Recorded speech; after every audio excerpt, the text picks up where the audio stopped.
you even realize it, you're completely lost inside its world? Planet of the Apes is one of those films that doesn't just entertain, it makes you feel every moment. From the very beginning, the movie builds a sense of mystery and tension, where every scene carries meaning and every character hides something deeper beneath the surface. As the story unfolds, you start to see how small decisions lead to unexpected consequences. The film takes you through intense moments, emotional turns, and powerful scenes that keep you hooked till the very end. It's not just about what happens, it's about why it happens and how it changes everything. The characters in this film are not simple. Each one has a purpose, a backstory, and a role that connects to the bigger picture. Their performances bring life to the story, making every scene feel real and impactful. But what truly makes Planet of the Apes stand out is the way it was created, the vision behind the story, the effort put into its production, and the ideas that inspired it. Every detail, from storytelling to execution, adds something unique to the overall experience. In this video, we're going to break down the complete story, explore the characters, and analyze everything from its creation to its success. And just to be clear, this is not a full movie or a movie screening. It's a detailed review and analysis made for learning and entertainment purposes. So let's begin and take a closer look at Planet of the Apes. When the deep silence of space finally breaks and the hibernation chambers begin to open, George Taylor slowly opens his eyes, unaware that he is not just waking up from a mission, but stepping into one of the most terrifying truths humanity could ever face. And this is where Planet of the Apes begins to unfold like a quiet mystery that slowly turns into a nightmare. Taylor and his crew were sent on what was supposed to be a routine deep space exploration, traveling beyond the limits of known human reach. But when their spacecraft crashes into an unknown planet covered with water and silence, everything immediately feels wrong. One crew member is already dead, aged unnaturally due to a malfunction, while the remaining survivors step out into a world that looks empty at first glance, a barren desert stretching endlessly, no signs of civilization, no voices, just wind and distant echoes. As they move forward, they begin to notice strange figures in the distance, almost like scarecrows, lifeless and eerie, and then suddenly, life appears in the form of primitive humans, but something feels deeply unsettling because these humans are not like them, they cannot speak, they behave like animals, wearing torn skins, running in fear, surviving rather than living, and for Taylor, this is the first crack in his understanding of reality. He always believed humans were the peak of intelligence, but here, that belief begins to collapse. Before they can process anything, chaos erupts as armed guerrillas on horseback storm through the area, firing weapons, shouting commands, hunting the humans like prey, and in that moment, the entire world flips upside down. Taylor tries to escape but is shot in the throat, his voice taken away, his identity stripped from him, and he is captured, dragged into a civilization that should not exist. When he regains consciousness, he finds himself caged, surrounded not by humans, but by apes who talk, think, and function as a structured society, wearing clothes, following laws, controlling everything. This is not just a reversal of roles. This is a complete rewriting of evolution itself. In this world, apes are the dominant species, and humans are nothing more than animals to be hunted, studied, or discarded. Taylor, unable to speak, is treated like a specimen, but two chimpanzees, Zira and Cornelius, begin to notice something different about him. They see intelligence behind his eyes, something that should not exist according to everything their society believes. Taylor slowly proves himself by writing, by thinking, by showing awareness, and this sparks curiosity, but also fear, because if a human can think, then everything the ape civilization is built upon becomes a lie. The system they live in is strict and controlled, with gorillas acting as enforcers, orangutans controlling religion and authority, and chimpanzees working as scientists, but at the center of it all stands Dr. Zaius, a figure who represents control, denial, and the fear of truth. He does not want Taylor to exist as he is, because Taylor is proof that their history is wrong. When Taylor finally regains his voice and speaks, it shocks the entire court, it breaks the illusion, but instead of accepting the truth, they try to silence him again, to control him, to erase him if necessary. The story shifts from survival to something deeper, a battle between truth and belief, between knowledge and fear. With the help of Zira and Cornelius, Taylor escapes, taking Nova with him, and they travel to the Forbidden Zone, a place that has been sealed off for generations, a place where answers are buried. This journey is not just physical, it is symbolic, moving closer to the truth that no one wants to face. Inside a hidden cave, they discover artifacts, remnants of a lost civilization, glasses, tools, evidence that humans were once advanced, once powerful, and this is where the illusion begins to completely shatter. Dr. Zaius finally admits that he knew the truth all along, that humans once ruled, but they destroyed themselves, their intelligence became their downfall, and the Forbidden Zone is not forbidden because it is dangerous, but because it holds the truth. Taylor refuses to stop. He needs to see it for himself, and so he rides along the shoreline with Nova, chasing answers, until the final revelation hits with devastating clarity. In the distance, half buried in sand, broken yet unmistakable, stands the Statue of Liberty, the ultimate symbol of human civilization, now reduced to ruins, and in that moment, everything collapses. This is not another planet. This is Earth. Humanity did not disappear. It destroyed itself. Taylor falls to his knees, overwhelmed with rage, despair, and disbelief, screaming at the realization that humans had everything and still managed to lose it all. The journey that began as exploration ends as a warning, a reflection of human arrogance, power, and self-destruction.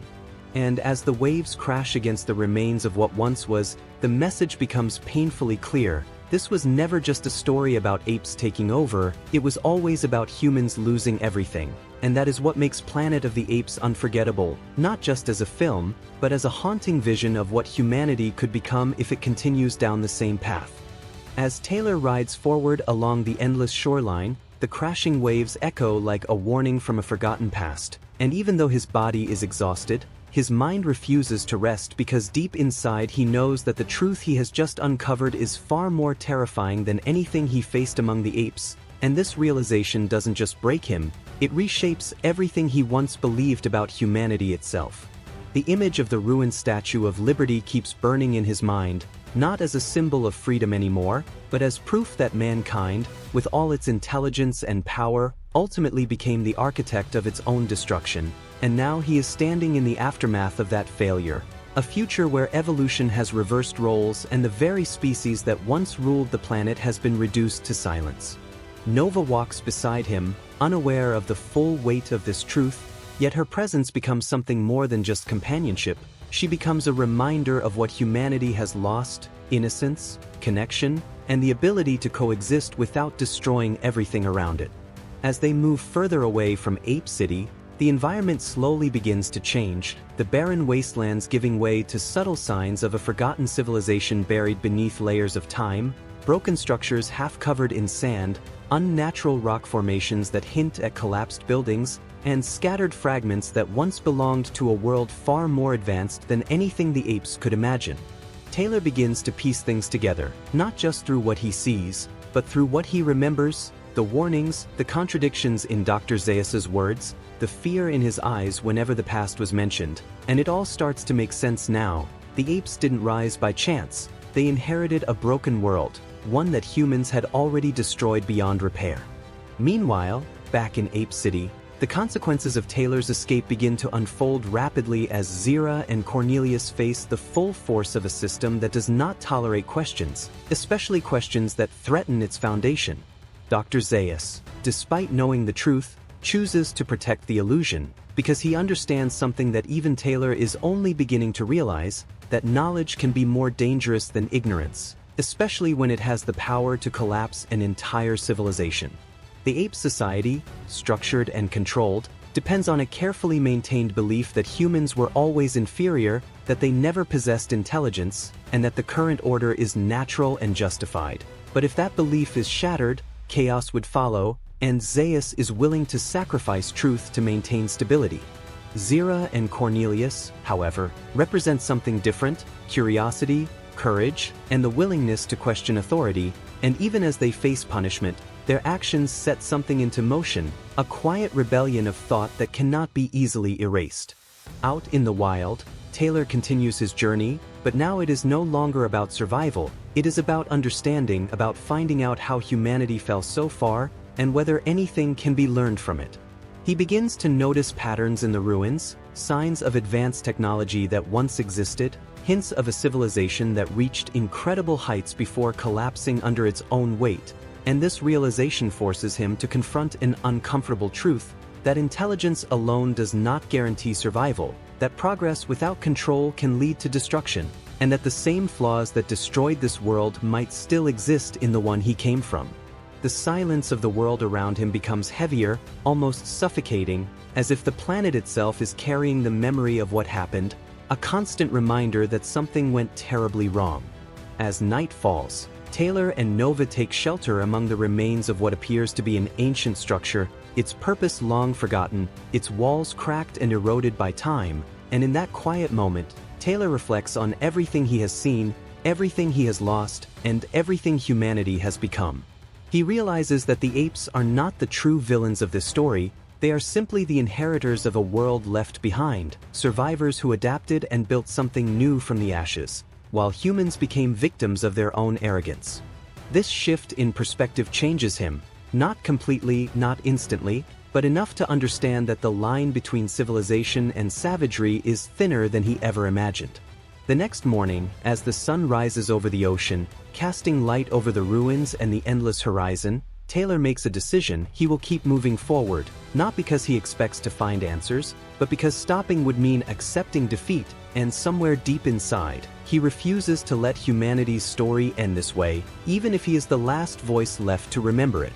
The journey ahead is uncertain, filled with dangers both known and unknown, but it is also the only path left, a path shaped by truth, loss, and the fragile hope that maybe, just maybe, understanding the past can prevent the same fate from repeating again. And as he walks into the vast, silent world with Nova by his side, the weight of everything that has happened lingers in the air, leaving behind a story that is not just about apes or humans, but about the consequences of power, the fragility of civilization, and the haunting question of whether humanity ever truly deserved the world it once ruled. The journey forward feels endless, as if the world itself has no intention of revealing anything easily, and with every step Taylor takes across the silent remains of what was once a thriving civilization, the weight of realization grows heavier, pressing against his thoughts like an unrelenting force that refuses to let him forget what he has seen.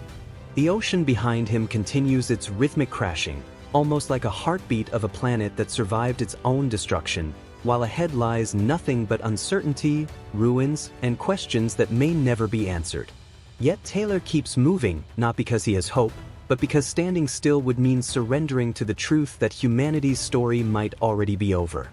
As the days pass, he begins to notice more signs, more fragments of a lost world buried beneath time, shattered highways that lead nowhere, rusted remnants of structures that once touched the sky, and pieces of technology so eroded that they barely resemble what they once were, each one a silent witness to a civilization that reached unimaginable heights before collapsing into nothingness. Nova follows him quietly, her presence steady and grounding, and even though she cannot understand the full extent of what has happened, her instinct to survive, to stay close, becomes a symbol of something pure, something untouched by the arrogance that destroyed the old world. Taylor begins to see her differently now, not as someone less evolved, but as someone who represents a version of humanity that might have been, a version that lived without the need to dominate everything around it. Meanwhile, far behind them, the ape civilization continues to operate as it always has, but beneath the surface, something has changed. The events surrounding Taylor, his ability to speak, the evidence of a lost human civilization, these are not things that can simply be erased, no matter how much Dr. Zaius tries to suppress them. The seeds of doubt have been planted, especially in minds like Zira and Cornelius, and even though they may face punishment, their curiosity cannot be undone. The system that once felt unshakable now carries small fractures, invisible to most, but growing with time.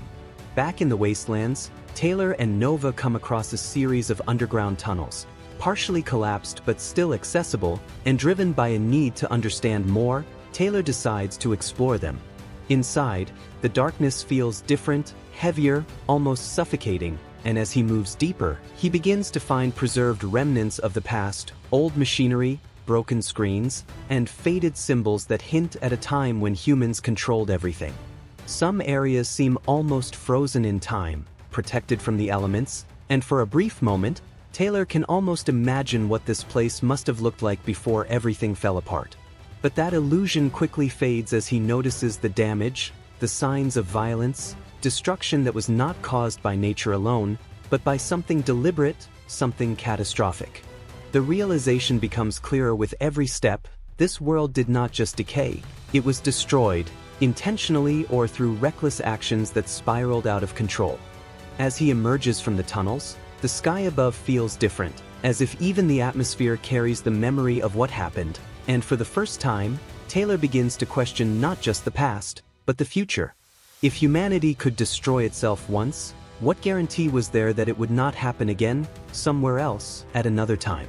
This thought lingers, unsettling and unavoidable, forcing him to confront the idea that perhaps the apes, despite everything, had created a more stable world, one built on control and limitation rather than unchecked progress. But even that system is not perfect, because it is built on a lie, and lies, no matter how carefully maintained, always have a way of unraveling.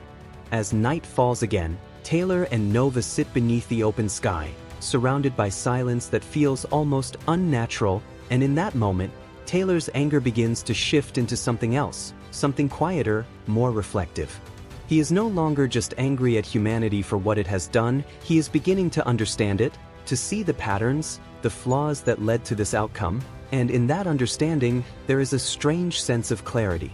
The world he knew is gone, replaced by something unfamiliar, something shaped by the consequences of choices made long before he ever arrived. And now he stands as both a witness and a reminder of that lost history. As the stars begin to appear above, the same stars he once traveled through, Taylor realizes that the universe itself remains unchanged, vast and indifferent, while civilizations rise and fall within it, repeating cycles that seem impossible to break. The next morning, as he continues his journey with Nova, there is no clear destination, no promise of answers, only the path ahead and the knowledge he carries with him. But even without certainty, he keeps moving because somewhere within that endless silence, there is still a purpose, not to rebuild what was lost, but to understand it, to remember it, and maybe, in doing so, to ensure that the same fate does not repeat itself again. And as the horizon stretches endlessly before him, Taylor walks forward, not as a hero, not as a conqueror, but as the last echo of a world that destroyed itself, carrying with him the truth that civilization is not defined by intelligence or power, but by the choices it makes and the consequences it leaves behind.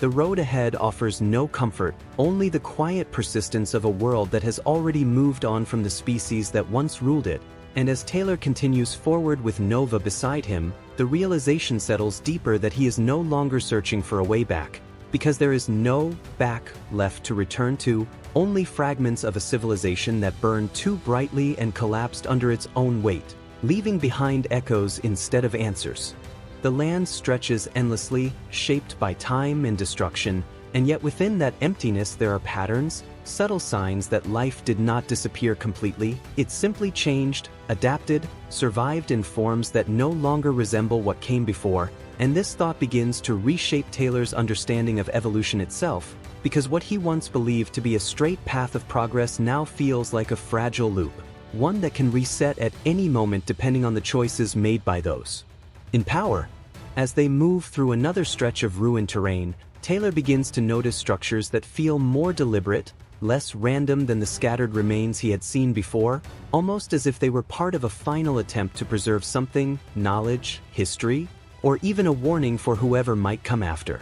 Driven by curiosity and a need for closure, he explores these remnants, finding markings and symbols that hint at desperation, messages left behind by a civilization that may have realized its end was near but was powerless to stop it.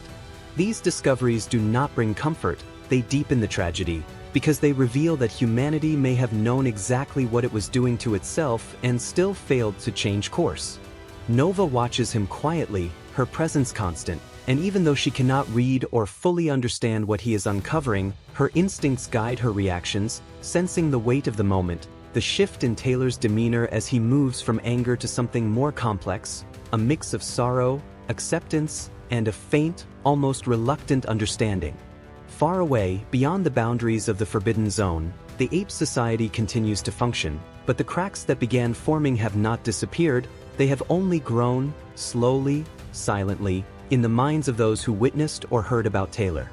Zira and Cornelius, even under pressure and threat, cannot ignore what they have learned, and while the system may still hold control, the idea that humans were once more than animals cannot be completely erased. This quiet conflict between truth and control mirrors the very downfall of humanity itself, suggesting that no civilization, no matter how structured or powerful, is immune to the consequences of denying reality.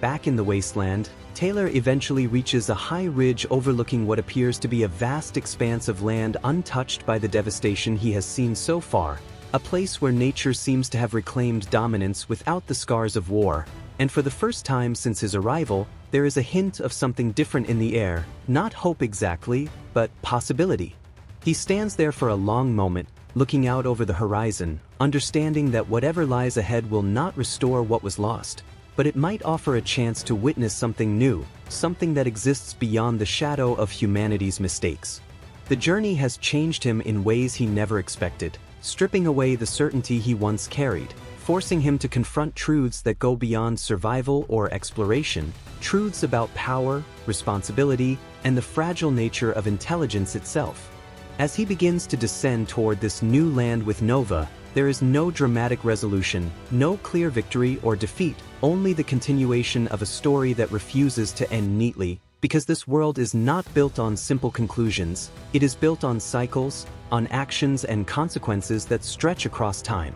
The silence that once felt empty now carries meaning, a reminder that life persists even after destruction, that evolution does not stop, it adapts, reshapes, and moves forward regardless of who rises or falls. Taylor no longer sees himself as an outsider trying to understand this world, but as part of it, a witness to its past and a participant in whatever future may come next. And as the wind moves across the landscape, carrying with it the faint echoes of a world long gone, the story settles into something deeper than survival, something that lingers beyond the final scene, a reflection on what it truly means to be civilized, and whether intelligence is a gift or a burden, leaving behind a question that has no easy answer. Only the quiet understanding that the fate of any civilization is ultimately decided not by its power, but by the choices it makes when faced with its own reflection. Time begins to lose its meaning as Taylor and Nova continue deeper into this unfamiliar stretch of land, where the scars of the past seem less visible but never truly absent, as if the world itself has chosen to hide its history beneath layers of silence rather than erase it completely. And with every step forward, Taylor feels that he is no longer just moving through space, but through the aftermath of choices made long before he ever existed. The air feels different here, calmer yet heavier, carrying a strange stillness that suggests this place has not been touched by the same chaos that destroyed the rest of the world, and for a brief moment, it almost feels like stepping into a future that has been given a second chance. But that feeling is quickly tempered by everything he now knows, because he understands that peace built on forgotten truth is never permanent. As they explore this new terrain, signs of life become more frequent, small groups of primitive humans moving cautiously through the environment, gathering food, watching from a distance, their behavior instinctive yet observant, and Taylor begins to notice subtle differences among them, some showing signs of curiosity rather than fear, others mimicking simple actions, as if something within them is slowly awakening. This realization sparks a thought that both unsettles and intrigues him, the possibility that humanity, even after being reduced to silence, is not entirely lost, that somewhere beneath the surface, the capacity to learn, to evolve, still exists, waiting for the right conditions to emerge again. Nova, in her own quiet way, becomes part of that realization, her connection to Taylor growing not through words, but through shared experience, trust built in a world where language no longer defines intelligence. Meanwhile, far beyond this isolated region, the ape civilization continues to hold its structure, but the tension within it has not faded, it has deepened, spreading quietly among those who have begun to question the official narrative. And although the system remains in control, The idea that there is more to the past than what has been taught refuses to disappear. Dr. Zaius, burdened by the knowledge he carries, understands that suppressing truth is only a temporary solution, yet he continues to do so, believing that stability is more important than revelation, even if that stability is built on a fragile lie. This parallel between the two worlds, one trying to move forward without understanding its past, and the other actively hiding it, creates a tension that lingers beneath the surface of everything, suggesting that both paths may eventually lead to the same outcome if nothing changes. Back in the wilderness, Taylor discovers remnants of old communication systems, towers long fallen but still recognizable, cables buried beneath the earth, fragments of a network that once connected the entire world. And standing there, he begins to imagine what it must have been like when humanity was at its peak, when information flowed freely, when the world felt smaller, more connected, and yet that very connection may have been part of its downfall, accelerating conflict, spreading destruction faster than it could be contained. This thought stays with him as he continues moving, shaping his understanding of what it means to advance as a species, because progress without restraint no longer feels like an achievement, it feels like a risk. As the sun sets once again, casting long shadows across the landscape, Taylor and Nova find themselves overlooking a vast valley, untouched, quiet, almost peaceful, and for the first time, there is a sense that the story does not have to end in destruction, that perhaps there is a chance, however small, for something different to emerge from what remains. Taylor does not speak, but his silence now carries meaning rather than loss, a reflection of everything he has learned, everything he has seen, and everything he understands about the fragile balance between intelligence and survival. He knows that he cannot change what has already happened, cannot undo the mistakes that led to this world, but he also knows that the future is not entirely written, that even in a world shaped by failure, there is still movement, still evolution, still the possibility of something new taking form. As he turns away from the valley and continues forward, Nova beside him, the journey becomes less about finding answers and more about carrying them, about remembering what was lost and recognizing what still remains. And in that quiet continuation, the story reaches its true conclusion, not with a final moment of resolution, but with an ongoing question that echoes far beyond the horizon, a question about humanity, about power, about the choices that define civilizations, and whether the next chapter, whatever form it takes, will learn from the past or repeat it once again. And in the quiet continuation of that journey, something within Taylor finally settles, not as peace, but as acceptance, the kind that only comes after every illusion has been stripped away and nothing remains except the raw truth of what is and what once was. The world around him no longer feels alien in the same way it did when he first arrived, because now he understands it, not completely, but enough to recognize that this is not a broken world. It is a world that has already survived its breaking point. The silence that once felt empty now feels earned, like a pause after a long and violent storm, and as he walks forward with Nova, there is no urgency left in his steps, no desperate need to prove anything, because the truth has already revealed itself in the most undeniable way possible. Humanity reached its peak, and then it fell, not because it lacked intelligence, but because it failed to control it, and that realization lingers with him more heavily than anything else. As they move deeper into this untouched land, the signs of life grow clearer, not advanced, not organized, but present, evolving in its own way, free from the structures that once defined civilization, and for the first time, Taylor begins to see this not as a loss, but as a different kind of beginning. The primitive humans they encounter no longer seem like remnants of something lesser, but like the foundation of something new, something that has the potential to grow without repeating the same mistakes, if given the chance.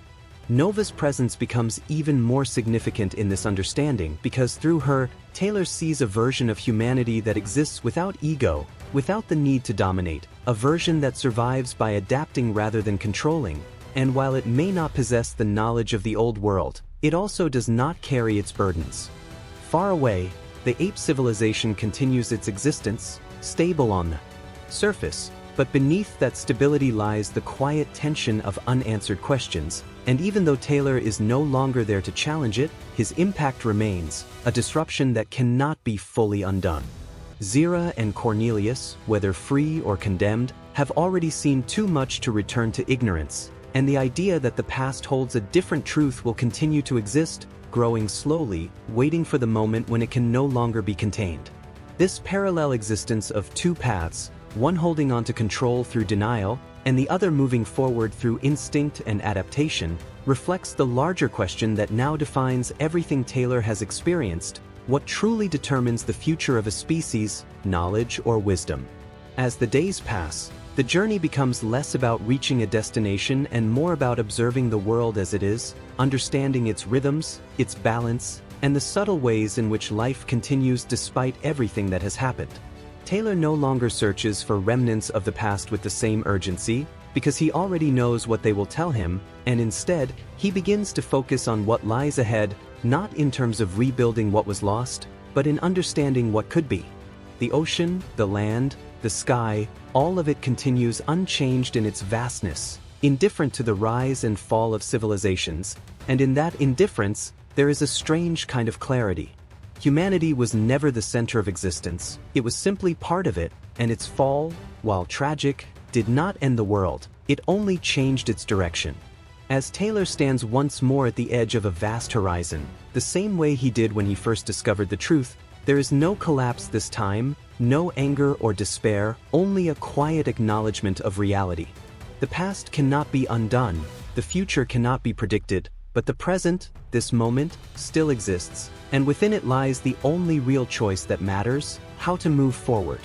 He looks at Nova, at the land stretching endlessly before them, and without words, without certainty, he continues walking, not as a man trying to reclaim what was lost, but as someone who has learned from it, carrying forward the memory of a world that destroyed itself and the understanding that survival alone is not enough, that what truly defines a civilization is not how advanced it becomes, but whether it can endure without destroying itself in the process. And so the story does not end with a final answer, it lingers, echoing through the silence of a world that has already witnessed its own ending, leaving behind a question that remains unanswered, not just for Taylor, but for anyone who hears it, whether humanity, in any form, will ever truly learn from its past, or if it is destined to repeat it again, in another time, on another world, under a different sky. At some point the journey stops feeling like movement and starts feeling like witnessing, as if Taylor is no longer trying to reach somewhere but simply existing inside a truth that has already revealed everything it needed to, and yet the world keeps unfolding in front of him with quiet persistence, refusing to give him a clean ending or a clear conclusion, because this story was never meant to end neatly. The land stretches further than the eye can see, untouched in places, broken in others, but always carrying the same silent message that something once stood here, something powerful enough to reshape the entire planet and yet fragile enough to erase itself completely, and that contradiction becomes the core of everything Taylor now understands about humanity.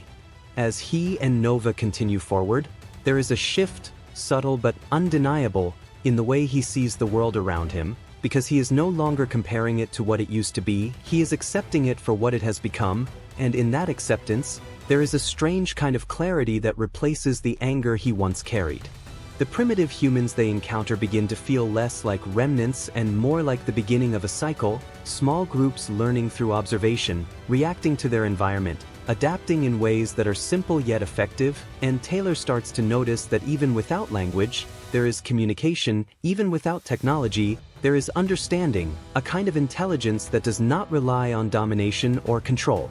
This realization challenges everything he once believed, because it suggests that the version of humanity that destroyed the world may not have been the only possible outcome, that intelligence without balance led to collapse, but existence without excess might hold a different path. Nova, walking beside him, becomes the living proof of that idea, her actions guided not by ambition but by instinct and connection, and in her presence, Taylor sees a form of humanity that is not defined by its past mistakes, but by its ability to continue despite them. Far from this quiet evolution, the ape civilization remains locked in its own struggle, holding tightly to a version of reality that is beginning to fracture under its own weight. Because once doubt is introduced, it cannot simply be removed, it spreads, it grows, and it waits, slowly reshaping the minds of those willing to question what they have always been told. Dr. Zaius may continue to guard the truth, to protect his society from the chaos that knowledge might bring, but even he cannot stop the passage of time, and time has a way of exposing everything eventually. Back in the wilderness, Taylor finds himself standing at the edge of another vast expanse, not of destruction this time, but of possibility, a place where the land seems untouched, where life moves in quiet harmony, and for a moment, he considers the idea that maybe this is where something new begins, not a return to what was lost, but a departure from it, a chance for evolution to take a different path. He no longer feels like a visitor in this world, but a part of it, shaped by it, changed by it, carrying with him the memory of a civilization that once believed it was unstoppable and the understanding of why it fell. The silence around him is no longer empty, it is full of meaning, a constant reminder that existence continues regardless of who controls it, that power is temporary but consequence is permanent. As he looks out over the horizon, there is no dramatic realization left, no final twist waiting to be uncovered, because the truth has already been revealed in the most undeniable way possible, and all that remains now is what comes after that truth is understood. Taylor does not try to rebuild, does not try to reclaim, because he knows that the world he came from cannot be restored, and perhaps it should not be, because its downfall was not an accident, it was the result of choices repeated until there was no way back. Instead, he moves forward with a different purpose, not to change the world, but to exist within it without repeating the same mistakes, to observe, to learn, and to remember, because memory, even without the power to act on it, still holds value. Nova stays by his side, not as someone who needs to understand everything, but as someone who represents the possibility of continuing without the weight of the past, and together they walk into a future that is undefined, uncertain, but not empty. And as the story stretches beyond what can be seen or known, it leaves behind something deeper than an ending, a quiet, lingering thought that remains long after everything else fades, a question that does not demand an answer but refuses to be ignored, whether intelligence is truly a sign of progress, or simply another path towards self-destruction, and whether any civilization, no matter how advanced, can ever escape the consequences of its own nature, or if it is always destined to fall, rise, and fall again, repeating the same cycle under different skies, in different forms, forever. Taylor and Nova continue their journey along the shoreline, their pace unhurried but deliberate, moving through landscapes that shift from barren rock to patches of green that stubbornly cling to life despite centuries of decay. Every step Taylor takes feels heavier with understanding, as if each grain of sand beneath his boots carries a story of a world that once teemed with ambition, hope, and ultimately hubris. He observes the skeletal remains of buildings half swallowed by sand, their broken forms whispering secrets of lives that thought themselves invincible, and it is in this quiet observation that Taylor begins to confront the true scale of what humanity has lost. Nova, silent yet perceptive, moves with instinctive awareness, occasionally pausing to inspect the smaller creatures that survive, her gaze never leaving Taylor, offering him a subtle reassurance that he is not alone in this confrontation with the past. The wind carries with it the faint smell of salt and decay, and Taylor notices that even amidst devastation, there is a rhythm to life that persists, as if the planet itself refuses to surrender completely to the folly of its former inhabitants. He reflects on the ape society, their rigid hierarchies and fear of knowledge, realizing that dominance without wisdom, no matter the species, inevitably leads to downfall. Each step they take brings Taylor closer to an uneasy acceptance, a recognition that the cycle of civilization is both fragile and enduring, that intelligence without empathy is doomed, and that survival, in its purest form, is not about control but adaptation. The horizon stretches endlessly, and Taylor understands that answers are no longer contained in monuments or ruins. They are in the very act of witnessing, in the continuity of life that persists despite the mistakes of those who came before. With every passing hour, Taylor's despair softens, replaced by a contemplative resolve, to live, to observe, and to remember, ensuring that the memory of humanity's brilliance and its folly is carried forward, not as a blueprint for repetition, but as a testament to resilience, a silent vow that the mistakes of the past need not define the possibilities of the future. The barren landscapes gradually give way to rivers that glint in the waning light, to forests that cling stubbornly to the edges of civilization's ruins, and to the distant echoes of human activity reduced to simple survival. As they move, the weight of knowledge presses upon Taylor, yet it is tempered by the realization that he is now part of a narrative far larger than himself, a story that bridges the remnants of the old world with the nascent sparks of a new beginning, and that in itself offers a strange solace. He watches Nova navigate the terrain with ease, sensing in her movements a quiet intelligence uncorrupted by ambition or fear, a pure adaptation to circumstance, and he marvels at the contrast between her simplicity and the complexity of human history that surrounds them. Each ruined city, each fractured monument, and each surviving creature tells a story of endurance, of consequences, and of lessons learned or ignored, and Taylor internalizes these tales, weaving them into his understanding of existence and responsibility. He begins to see the apes not simply as adversaries or observers but as parallel experiments in societal evolution, their mistakes echoing human arrogance, their limitations revealing the universality of struggle in any intelligent species. The sun dips lower, casting long shadows across the devastated landscape, and in those shadows, Taylor glimpses both tragedy and hope intertwined, an acknowledgement that the end of one civilization can mark the quiet beginning of another.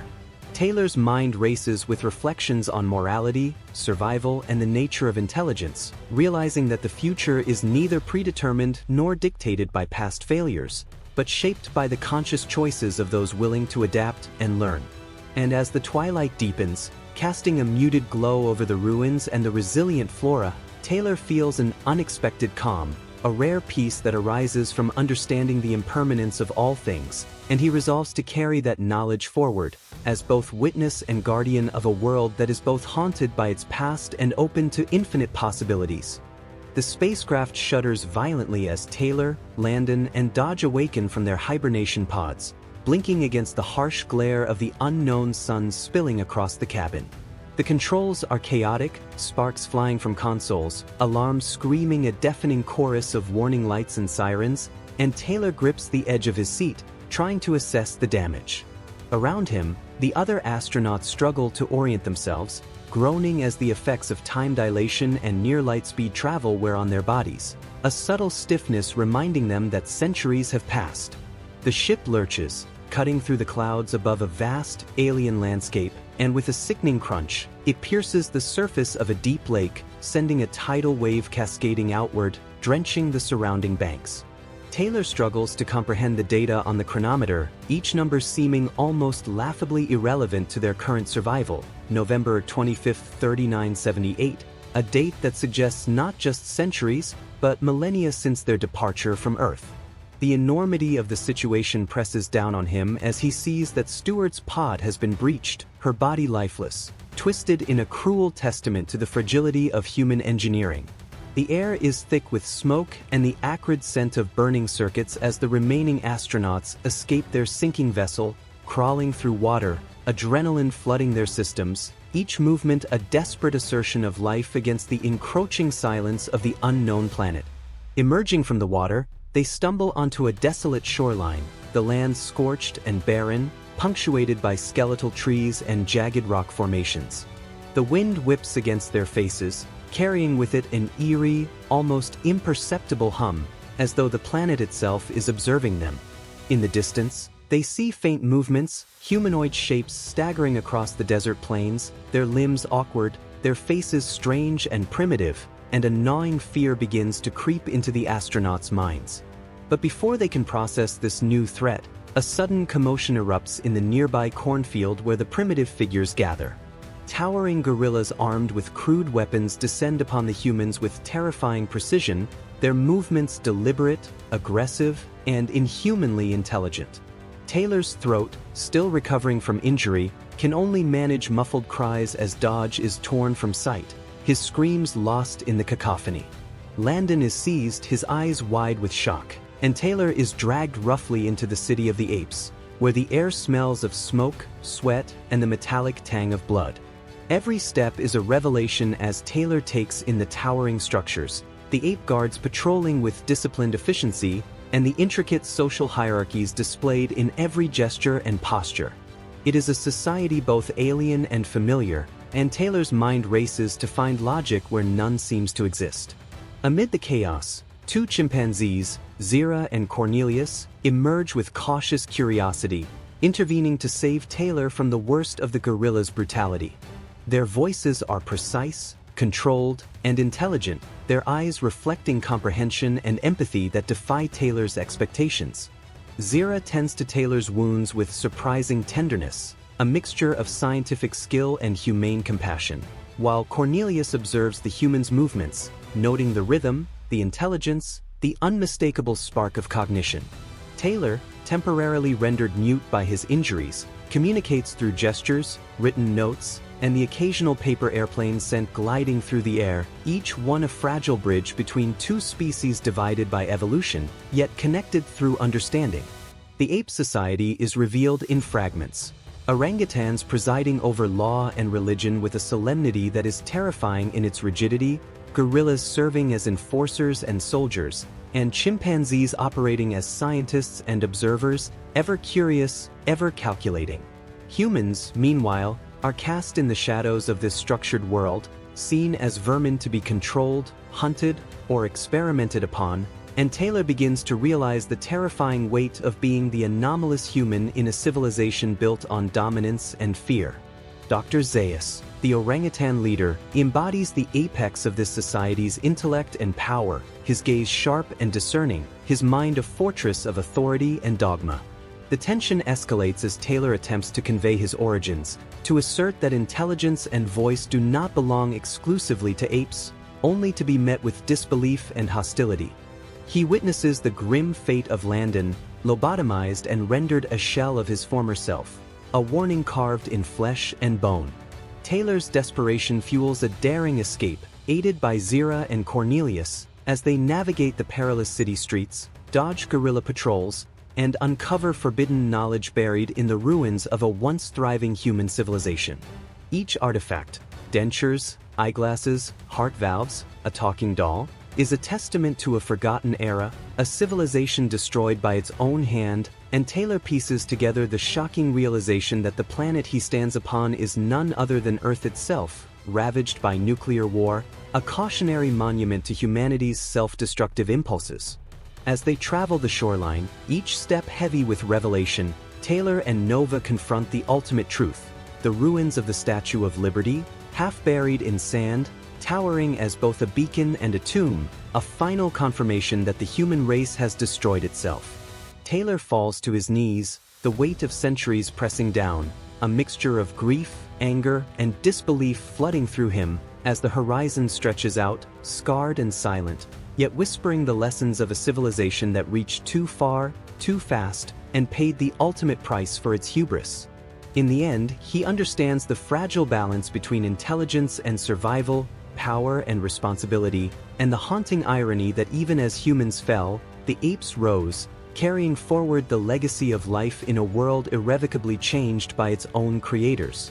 The astronauts emerge from the wreckage of their spacecraft into a world that at first seems both familiar and utterly alien, the landscape stretching endlessly into jagged horizons, a silent testament to a planet abandoned by time as though nature itself had conspired to erase the memory of civilization. Yet small signs of life persist in the windswept vegetation and the distant glimmer of water that reflects the pale alien sun, an oasis that offers momentary hope but conceals unseen dangers. Lurking in its shadows, Taylor, with his throat injured and voice stolen by a bullet, feels the weight of isolation pressing against him as he guides Landon and Dodge through this strange wasteland, each step tentative yet deliberate, attuned to the slightest movement in the air or the rustle of the barren undergrowth, aware that their survival depends on both caution and quick thinking, and it is not long before they encounter the first hints of the planet's dominant hierarchy, primitive. Humans who move with erratic, almost animalistic energy,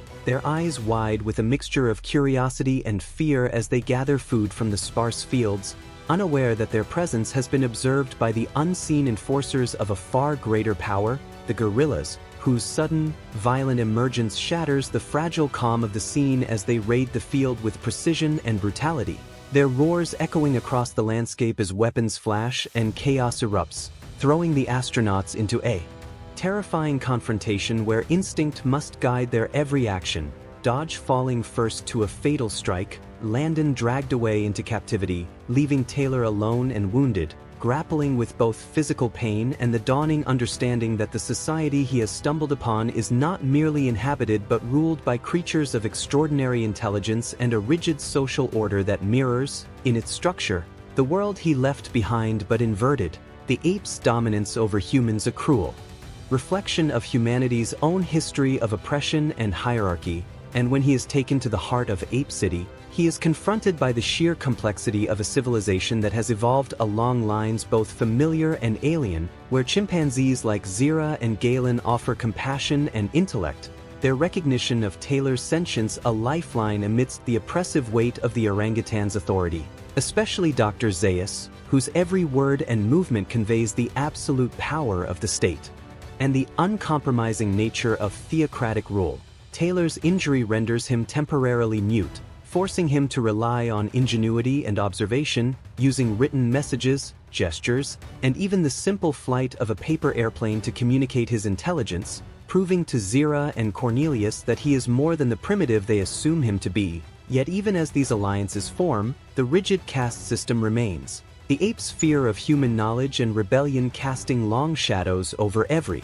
interaction, their society's dependence on control and suppression of truth a constant obstacle to Taylor's survival and to his hope of returning to a world he may never see again. As he navigates this perilous terrain of power and prejudice, he observes the plight of the humans, treated as vermin or tools for experimentation, their lives devalued in ways both shocking and deeply sorrowful, and the juxtaposition of their vulnerability against the apes' sophistication crystallizes the stakes of every choice Taylor must make, the precariousness of his existence heightened by his knowledge that the mere act of demonstrating intelligence makes him a target for the governing forces, while at the same time offering a potential bridge between species, a chance for understanding in a world built upon fear and domination. The Forbidden Zone looms as a place of ultimate revelation, a region taboo even to the apes themselves, rumored to contain remnants of a past human civilization whose existence contradicts every dogma enforced by Dr. Zaius and his council, and as Taylor, guided by Zira and Cornelius, makes his way toward this desolate and forbidden land, he contemplates not only the history of this planet but the implications for humanity itself, each step revealing fragments of advanced technology, broken artifacts, and the haunting traces of a people whose knowledge and achievements have been buried beneath centuries of neglect and the rise of a new dominant species. Tension mounts with every encounter, as Taylor and his allies must evade the suspicions of Dr. Zaius enforcers while deciphering clues that point to a truth so profound it threatens the foundations of ape society, the Forbidden Zone a crucible of danger and discovery where courage, wit, and resilience will be tested to their limits, and where the very definition of humanity and civilization will be questioned and reframed, all culminating in a journey that is as much about survival as it is about the moral and philosophical reckoning of a world turned upside down, the barren yet strangely beautiful landscapes echoing the desolation of lost knowledge and the potential for renewal. Taylor's path illuminated not only by the harsh light of an alien sun but by the flickering hope that even in a world ruled by apes, the spirit of humanity, intelligence, and compassion can endure, adapt, and ultimately triumph over the forces of ignorance, fear, and violence that have shaped this strange, haunting new Earth. As every moment carries the weight of discovery and danger, the relentless pursuit of understanding intertwined with the visceral struggle to remain alive in a society that sees him simultaneously as a threat, a curiosity, and a beacon of the past, the narrative unfolding with unyielding momentum as Taylor's odyssey continues, setting the stage for revelations that will challenge everything he thought he knew, pushing him, Zira, Cornelius, and Nova into conflicts and decisions whose consequences ripple through the fabric of this world, ultimately leading toward the unforgettable truth that lies at the heart of the planet itself, a revelation that will shake the foundations of belief, history, and identity for all who dwell in this inverted, apes-dominated society. Taylor, Zira, Cornelius, and Nova cautiously move through the eerie expanse of the Forbidden Zone, each step stirring dust and echoing against the skeletal remnants of a world long abandoned, the landscape a surreal tapestry of ruin and nature's reclamation, where crumbling structures and twisted metal hint at civilizations that once thrived and now exist only as ghosts beneath a sky dimmed by the haze of past catastrophes. And as they navigate the jagged terrain, Taylor's mind races with questions about the planet's history, the origins of the ape society, and the fate of humanity itself, while the oppressive silence is broken only by distant howls of unseen creatures and the whisper of wind through shattered remnants, reminding them constantly that they are intruders in a land both forbidden and dangerous. Cornelius leads the way, deciphering clues left in the ruins, fragments of buildings, shattered machinery, and cryptic symbols etched into stone that suggest humans once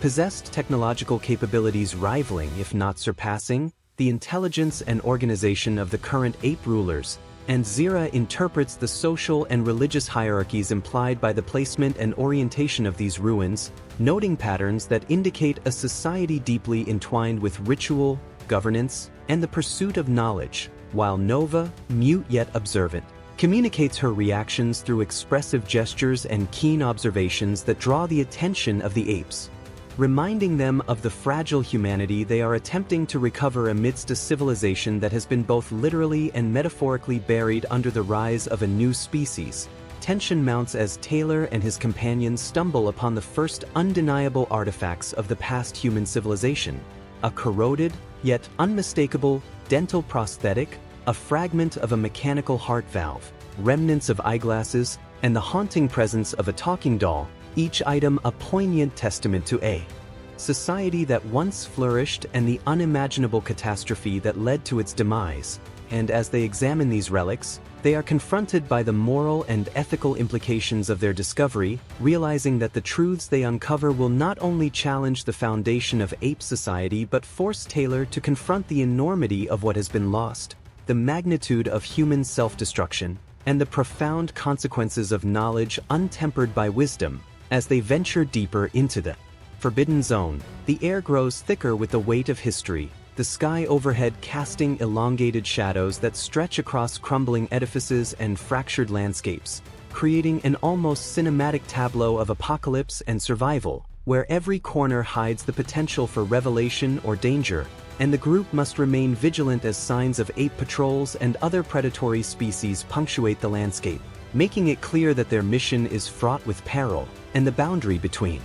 life and death is razor-thin, demanding every ounce of courage, ingenuity, and resourcefulness from Taylor and his companions, who rely on their wits, the bond of trust, and their combined knowledge to navigate a world that has long since turned against humanity, a world that simultaneously inspires awe, fear, and a relentless drive to uncover the ultimate truth, through narrow passages of collapsed buildings, over treacherous cliffs, and across wastelands littered with the remnants of a once great civilization. The group gradually pieces together the evidence that hints at a nuclear or otherwise catastrophic event that annihilated human dominance, leaving the planet open for the evolutionary ascent of the apes. And yet the juxtaposition of nature's reclaiming of the land with the haunting artifacts of human ingenuity creates a narrative tension that mirrors the struggle between survival and discovery, between fear and enlightenment, as Taylor is forced to reconcile the heroism, folly, and ultimate vulnerability of the species he represents, a realization that deepens his resolve to witness, understand, and record the truths of this world for both his own moral reckoning and the potential redemption of humanity's legacy. As the group pushes further, the terrain begins to shift, revealing the skeletal remains of monumental structures half buried in sand and overgrown with vegetation, the eerie silence punctuated only by the distant calls of apes and the rustle of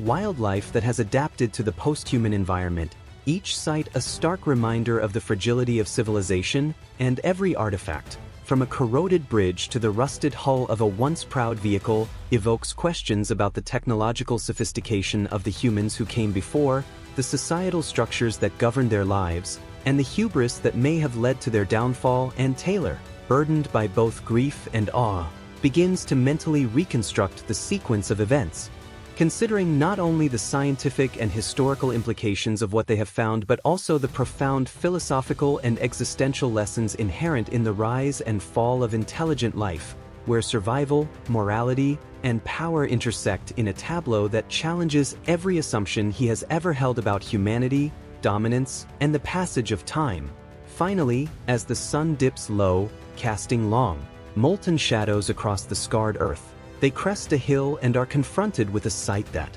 shatters any remaining illusions about the nature of this planet. The half-buried, iconic ruins of the Statue of Liberty, its torch broken, the fingers clawing toward the sky in a haunting gesture of hope and despair simultaneously, an unmistakable signal that this world, which they assumed to be alien, is in fact a future Earth, ravaged by the folly and hubris of humankind, a revelation that sends Taylor to his knees in raw, unfiltered despair, Nova trembling beside him, and Zira and Cornelius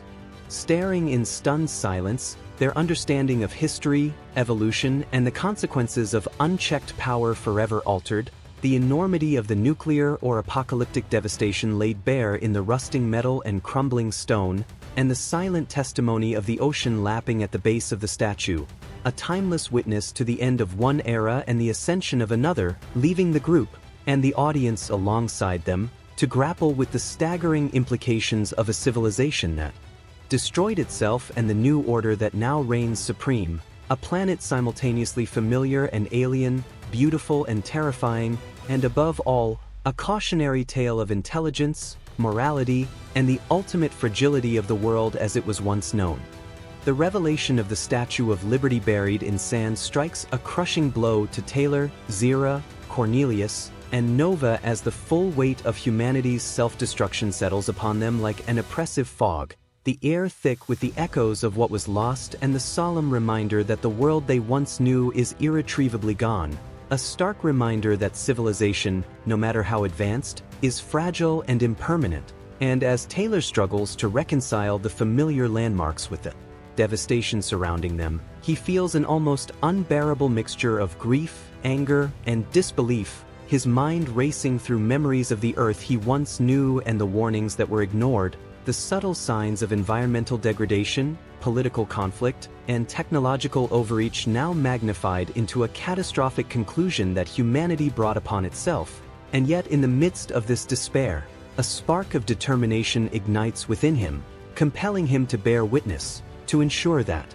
the lessons of the past are not forgotten, even if he, and those who survive, are the only ones left to remember. Zira and Cornelius, though apes, exhibit an understanding that transcends their species' role as the inheritors of a planet reshaped by catastrophe, their eyes reflecting a mixture of awe, curiosity, and the dawning realization that the forbidden knowledge they sought carries with it profound moral and ethical responsibilities. And as they scan the horizon, taking in the desolation, the twisted metal, the fractured concrete, and the silent testimony of humanity's hubris, they begin to piece together the historical narrative, recognizing the sequence of technological achievement, social complexity, and eventual collapse, and the questions that arise. What drove humans to annihilate themselves? What role did power and greed play? And could such a fate be avoided by the new dominant species? Becomes central to their understanding of their own society, their laws, and the path forward, where intelligence, empathy, and the stewardship of knowledge must be balanced against ambition, curiosity, and survival instincts. As Taylor and his companions descend from the hill overlooking the ruins, they navigate the treacherous terrain littered with remnants of human civilization, from rusted vehicles half buried in sand to the skeletal frameworks of buildings, each step a negotiation with history, and every artifact a silent witness to lives lived, dreams pursued, and civilizations undone, while the apes, observing from a cautious distance, begin to question the foundations of their own society, the rigid hierarchies, the unquestioned authority of leaders like Zeus, and the dogma that has governed them for generations, wondering whether the suppression of knowledge and the adherence to fear-based control are truly the keys to their survival, or whether a society capable of introspection, empathy, and moral reasoning might chart a safer, more sustainable course through the perils of evolution and existence. Taylor, sensing both the danger and the opportunity inherent in their discoveries, begins to formulate a plan to ensure the safety of himself, Nova, and the apes who have allied with him, understanding that confrontation with Zeus and the ruling council of ape society is inevitable, for the truth of the human past, if revealed, threatens to destabilize the very foundation of the ape hierarchy, challenge religious dogma, and ignite fear.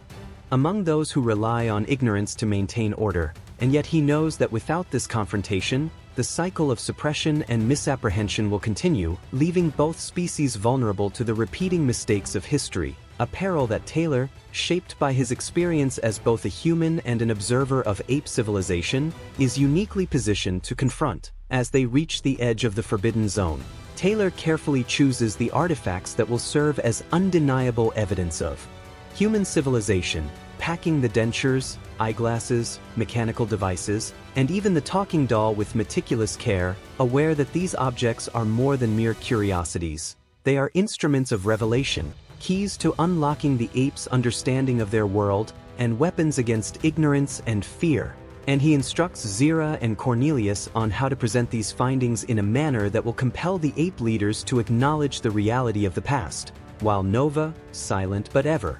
perceptive, provides emotional grounding, reminding Taylor and the apes that the stakes are not abstract but intimately tied to the survival and moral integrity of all sentient beings on the planet. The journey back to Ape City is fraught with tension, each encounter with patrols and sentinels a test of their ingenuity and restraint, the landscape of the Forbidden Zone now bearing witness to their clandestine mission. And as they approach the city's outskirts, the air thick with anticipation and the weight of impending confrontation, Taylor contemplates the delicate balance between persuasion and confrontation, recognizing that the revelation of truth carries as much danger as it does potential for enlightenment, and he steels himself for the encounter with Zeus, whose rigid adherence to authority and fear of the unknown has long maintained the status quo, yet whose conscience, however suppressed, may ultimately recognize the necessity of facing history rather than continuing to deny it. In the council chamber, Taylor presents the artifacts with deliberate care, allowing Zira and Cornelius to contextualize their significance, the tension palpable as Zeus and the orangutan council grapple with the tangible proof of a lost human civilization, the remnants of knowledge, culture, and technological achievement that demand acknowledgement, and the room is filled with a charged silence as every ape present wrestles with the implications, their understanding of the world, their place within it, and the responsibility they now bear as inheritors of a planet scarred by the hubris of another intelligent species. And as Zeus finally voices recognition of the evidence, a mix of awe, guilt, and fear flickers across his features, a silent concession to the undeniable truth that Taylor, though an outsider, has brought clarity to a civilization both rigid and fragile. And in this moment, the trajectory of ape society, once steeped in dogma and suppression, begins to shift, opening the possibility of a future informed by history, tempered by wisdom, and guided by an awareness of the perilous balance between knowledge and power. A balance that will determine whether the lessons of humanity's collapse can serve as a cautionary beacon or be ignored to repeat the tragic cycle of rise and ruin. The aftermath of Taylor's confrontation with Zeus and the Ape Council leaves a heavy silence over Ape City, as the weight of history presses down on every inhabitant who now realizes that the civilization they revered as a distant past was in fact the legacy of the very species they once considered inferior. And as Taylor and Nova step cautiously through the streets, the signs of introspection are everywhere. Chimpanzees pause mid-step, their eyes reflecting a dawning comprehension. Gorillas stand silently, lowering their weapons as the gravity of the revelation seeps into their consciousness, and orangutans, the intellectual and spiritual leaders, retreat to private chambers to debate the ethical ramifications. The doctrines of fear and control now shaken by undeniable evidence that the humans they had dismissed as mute primitives were once masters of a world that mirrors the very foundations of their society. And in this charged atmosphere, Taylor feels both the burden of responsibility and a fleeting sense of hope, knowing that the seeds of change have been planted, yet understanding that the path forward will be neither easy nor certain, for entrenched beliefs die slowly, and fear of the unknown, particularly of what humans once represented, may provoke resistance, hostility, or denial, yet he cannot retreat. for to do so would betray not only the truth but the possibility of a future where knowledge, understanding, and coexistence might flourish beyond the ruins. Nova, whose presence is a quiet anchor amidst the tension, guides Taylor to a secluded vantage point overlooking the city and the forbidden zone beyond, where the remnants of human architecture, half swallowed by sand and ruin, serve as a constant reminder of the consequences of hubris. And as the wind stirs the debris, shifting sand over rusted metal and fractured stone, the pair share a brief moment of reflection, their survival a testament to resilience, resourcefulness, and the delicate balance between instinct and reason as they contemplate the lives lost, the civilizations destroyed, and the fragile thread upon which the fate of all intelligent species hangs, understanding that the world before them is both a warning and an opportunity, and that their actions, their choices, and their alliances will shape the trajectory of this reborn society. In the council chambers, Zira and Cornelius convene with other chimpanzee intellectuals, debating the implications of Taylor's revelations, their voices low but charged with urgency, as the artifacts of human ingenuity. The dentures, the eyeglasses, the mechanical devices, and the talking doll serve as irrefutable proof of a once thriving civilization, and they recognize that to preserve the planet and their species, they must integrate this historical knowledge into their cultural consciousness, adapt their governance, and perhaps reconsider the rigid hierarchies that have governed them for generations. Fostering a society where learning, empathy, and critical thinking are valued alongside obedience and tradition, and where the lessons of humanity's hubris can inform their decisions and moral compass, shaping policies that protect the environment, value life, and anticipate the consequences of unchecked ambition, as the Council debates the reforms necessary to prevent the errors of the past from repeating, wrestling with the tension between preserving authority and embracing innovation, between maintaining order and acknowledging truth, and between fear of destabilization and the ethical imperative to educate and guide the younger generations. Meanwhile, Taylor and Nova, moving cautiously through the outskirts of Ape City, encounter small groups of humans who have survived in hidden enclaves, their existence a poignant reminder of the tenacity of life even in the face of overwhelming odds. And though these humans are mute, wary, and initially frightened, Taylor communicates through gestures, written messages, and the shared experience of loss, establishing a fragile bridge of understanding, hope, and protection as he begins to envision a world where humans and apes, once divided by dominance and fear, might coexist under principles of mutual respect and stewardship of the planet. And while Nova provides emotional support, nurturing the silent humans and calming their anxieties, Taylor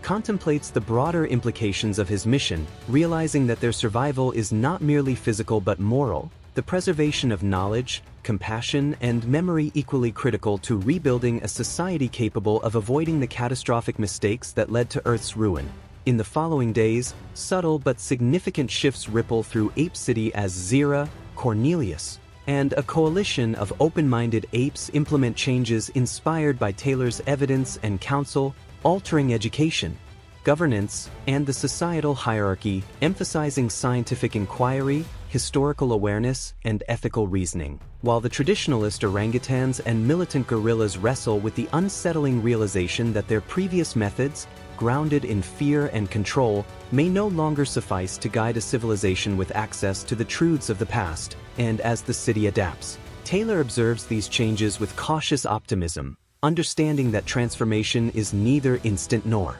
guaranteed, yet aware that the seeds of enlightenment have been sown, and the convergence of ape and human perspectives, knowledge, and experience holds the promise of a more balanced and sustainable future. As Taylor and Nova finally pause atop a hill overlooking the sprawling city, the remnants of the Forbidden Zone, and the distant horizon, the wind carrying the scent of salt, sand, and decay, they reflect on the journey that brought them from the uncertainty of space, through the alien and oppressive society of the apes, to the stark revelations of humanity's downfall. And as the sun dips low, casting elongated shadows over the scarred landscape, they recognize the fragile beauty of survival, the weight of history, and the responsibility that comes with knowledge, realizing that though the past cannot be changed, the future remains a canvas upon which intelligence, empathy, And courage can create a society capable of learning from the failures that once doomed their ancestors. And that the story of Earth, of humans, of apes, and of those who straddle both worlds, is one of resilience, moral reckoning, and the enduring hope that understanding and wisdom may yet prevail over fear, ignorance, and the destructive impulses that nearly annihilated all life, leaving Taylor, Nova, and their unlikely allies standing at the precipice of a new era, a world both familiar and profoundly changed, where every choice, every act of insight or compassion will determine whether civilization rebuilds itself on the ashes of hubris or remains trapped in a cycle of self-destruction. And as the stars begin to emerge in the twilight sky above Ape City, reflecting off the shattered monuments of human achievement and the fertile minds of ape society, the future stretches ahead, uncertain yet full of potential, a testament to the enduring capacity for life, intelligence, and moral courage to rise even from the ruins of a fallen world. And Taylor, Nova, and their companions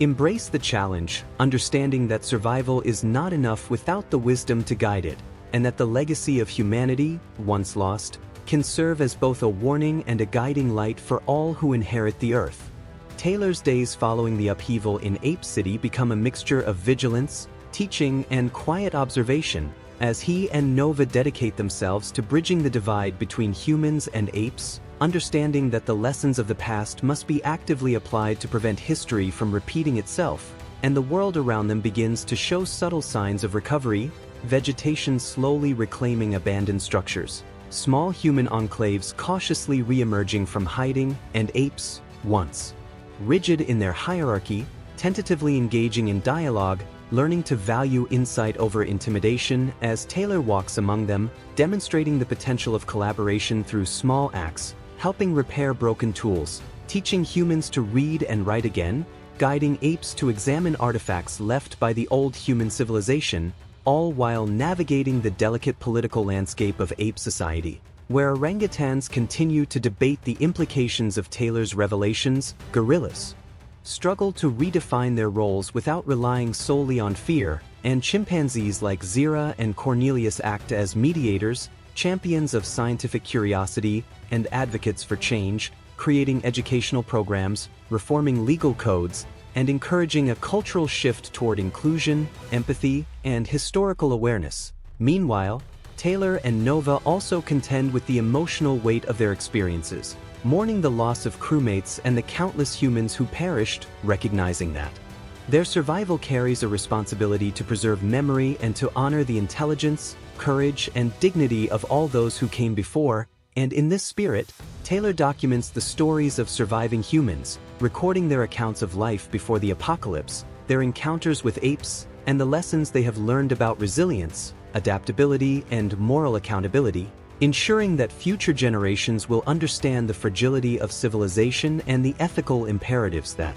come with knowledge and power, while Nova nurtures the children of both species, fostering empathy, cross-species understanding, and the hope that these young minds will grow up in a society that values coexistence, critical thinking, and stewardship of the planet, guided by the hard-earned wisdom of the past. As the seasons pass, Ape City transforms into a hub of cautious but remarkable cooperation, its skyline a blend of ape ingenuity and salvaged human technology, the once dominant fear now tempered by respect, dialogue, and shared responsibility. And while there are still challenges, instances of mistrust, sporadic rebellion, and the lingering trauma of centuries-old hierarchies, the city moves toward a fragile equilibrium, with Taylor often at the center, mediating conflicts, teaching the importance of observation, experimentation, and ethics, and encouraging both species to consider the long-term consequences of their actions on the environment, social structures, and moral codes. Far beyond the city, the Forbidden Zone, once a desolate wasteland, becomes a place of study, reflection, and reverence, where both humans and apes gather to learn about the lost civilizations that preceded them, exploring the remnants of technology, architecture, and art, and grappling with the profound implications of their ancestors' hubris, while Taylor emphasizes that knowledge is not merely for power but for the guidance, protection, and nurturing of life, and that understanding history is inseparable from the ethical application of its lessons. And in these efforts, he witnesses small but meaningful shifts. Former ape soldiers volunteering as protectors rather than enforcers, humans learning to navigate societal structures without fear, and young apes questioning traditions that once went unchallenged, all signaling that a new era may be dawning, one where intelligence and morality are inseparable, and where survival is measured not just in lives preserved but in wisdom applied and compassion extended. Yet even amid progress, Taylor remains ever vigilant, aware that ignorance, fear, or ambition could undo the fragile tapestry being woven, so he continues to explore, document, and teach, often venturing into previously uncharted territories, encountering wildlife, remnants of pre-apocalyptic civilizations, and pockets of humans and apes who remain wary or hostile, each encounter serving as both a challenge and an opportunity to demonstrate cooperation, trust, and ethical leadership, while Nova, equally committed, nurtures, comforts, and educates, acting as a bridge between cultures, a source of calm and insight, and a reminder that survival is not merely physical but emotional and moral. As years pass, the combined efforts of Taylor, Nova, Zira, Cornelius, and their allies yield a society that is slowly but unmistakably evolving, where humans and apes engage in shared governance, scientific exploration, and cultural exchange, where laws prioritize preservation, understanding, and fairness, and where curiosity, empathy, and history guide decision-making. And though challenges remain, rumors of dissent, scattered violence, environmental instability, the collective determination to learn from the past creates a cautious optimism, a sense that the cycle of destruction that once doomed Earth can be broken, and that intelligence, morality, and compassion can coexist to shape a sustainable future. And in quiet moments, standing atop hills overlooking the city, Taylor and Nova watch young apes and humans playing together, experimenting with old human machines or debating philosophical questions, the laughter and curiosity a stark contrast to the fear and hostility that once defined these interactions. And in these moments, Taylor feels the profound significance of their journey, understanding that while they could not undo the devastation wrought by prior generations, they can guide the next toward wisdom, ethical consciousness, and cooperation, and that the Earth, scarred yet resilient, holds the potential to nurture life that remembers, learns, and aspires toward a future defined not by dominance or fear but by understanding, stewardship, and the shared responsibility of all intelligent beings. And as twilight settles over the recovering landscape, painting the sky in shades of amber and violet, Taylor reflects that survival is not the final measure of success, but the capacity to apply knowledge, morality, and empathy to shape a civilization capable of enduring, growing, and rising above the mistakes of the past. And in that vision, the promise of hope endures, illuminating a path forward for both humans and apes, bound together by shared experience, mutual respect, and the lessons etched into the very ruins of their world, knowing that the story of Earth is far from over, and that their choices today will echo for generations to come, crafting a legacy not of ruin but of redemption, wisdom, and a future where life, intelligence, and moral courage can thrive in harmony. Years pass, and the world slowly reshapes itself under the careful, watchful eyes of Taylor, Nova, and the allies they have cultivated among both humans and apes, a fragile yet growing network of trust and cooperation forming the foundation of a society that no longer measures power by dominance or fear but by knowledge, empathy, and the ability to learn from history's harshest lessons. With children of both species attending shared schools where reading, science, history, and ethics are taught. Together, games once exclusive to one species becoming collaborative exercises in strategy and creativity, and the once dreaded forbidden zone now a sanctuary and living classroom where the ruins of human civilization, rusted vehicles, crumbling buildings, shattered technology, serve as tactile reminders of what hubris and ignorance can bring, while researchers, ape and human alike, catalog each artifact, studying its purpose, its design, its impact, and the stories it carries, imbuing young minds with both caution and inspiration. And Taylor, despite the weight of his past and the losses he endured, takes on the role of chronicler, recording not only events but the moral and ethical lessons they convey, traveling between settlements to mediate disputes, advise leaders, and share knowledge, often accompanied by Nova, who, through her calm guidance and unwavering compassion, becomes a beloved figure among both species, mentoring children, tending to the wounded, and fostering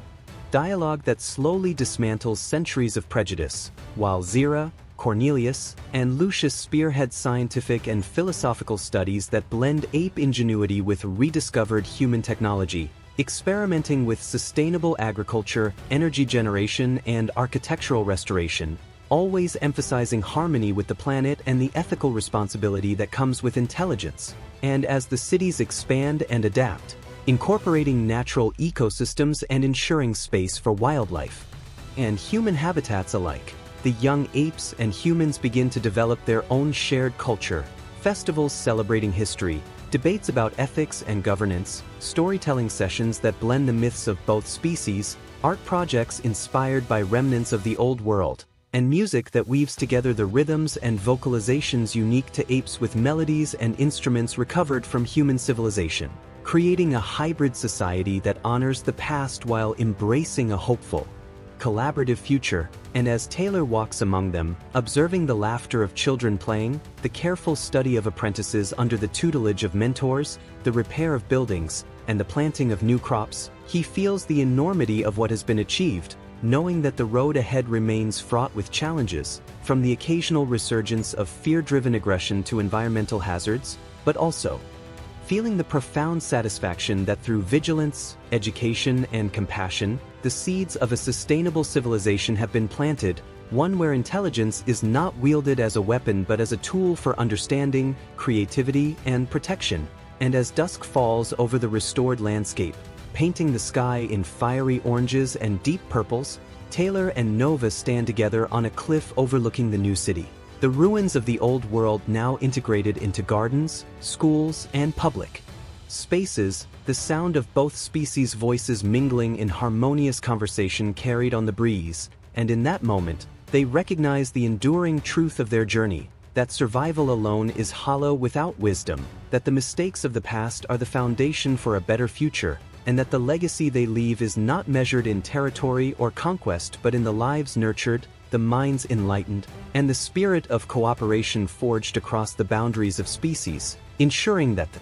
Earth, scarred but resilient, has a chance to flourish again, its story continuing not as a tale of destruction, but as a testament to hope, understanding, and the profound, shared responsibility of all intelligent life to protect, learn from, and honor the world they inhabit. And as the night settles, stars shimmering above in the vast expanse of space that once carried Taylor, Nova, and their crewmates on an impossible journey, the city below hums with quiet life, a symbol of rebirth and promise, and in the hearts of all who dwell there, the awareness that the Earth, though forever changed, has been given a second chance, guided by those who remember, who care, and who act with the knowledge that every choice carries weight, every lesson must be learned, and every life, ape or human, is valuable, ensuring that the planet's future will be written not in the language of fear and domination but in the language of empathy, resilience, and enduring hope, a story that will echo for generations, shaping minds and hearts alike, proving that from the ashes of devastation can rise a civilization defined not by what it destroys, but by what it nurtures, protects, and cherishes, a civilization where the mistakes of the past illuminate the path forward. And Taylor, standing beside Nova as the wind rustles through the newly planted trees and the sounds of laughter and learning drift upward, feels the weight of his journey dissolve into a profound peace, knowing that the Earth is alive, its intelligence and compassion rekindled, its story far from over, and that the legacy of those who survived, who guided, who taught, and who loved will endure long after they themselves are gone, a testament to the resilience of life, the power of understanding, and the possibility that even in the aftermath of unimaginable catastrophe, hope, wisdom, and cooperation can prevail, shaping a world where humans and apes not only survive but thrive together, safeguarding the lessons of the past while daring to imagine a future of shared prosperity, justice, and ethical stewardship, ensuring that the narrative of Earth is no longer one of ruin but of redemption, learning, and the continuous, deliberate cultivation of knowledge, morality, and compassion, a legacy that will define generations to come, marking the planet as a place where intelligence is honored, life is protected, and every dawn brings the promise of a brighter, wiser, and more harmonious world.